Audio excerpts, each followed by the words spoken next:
হেঁটেছি এতটা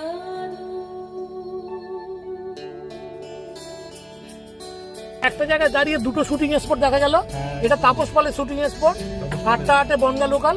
এটা হচ্ছে 8টা 8-এ বনগা লোকাল, এই ঘরটায় করেছিল। আর ওদিকে হয়েছিল এক গয়নার বাক্স। এখন আমরা ফিরে যাচ্ছি। এটা গ্রামের দিকে গেছে না বাবু? গ্রামের দিকে যাচ্ছি। আচ্ছা, এটা গ্রামের ভিতরে ঢুকে পড়ছি। আমরা ওইটা দিয়ে এসেছিলাম তো, আবার ওটা দিয়ে ব্যাক করবো তো। আচ্ছা আচ্ছা, তাহলে যে পথে এসেছি সে পথে আর যাবো না। আচ্ছা।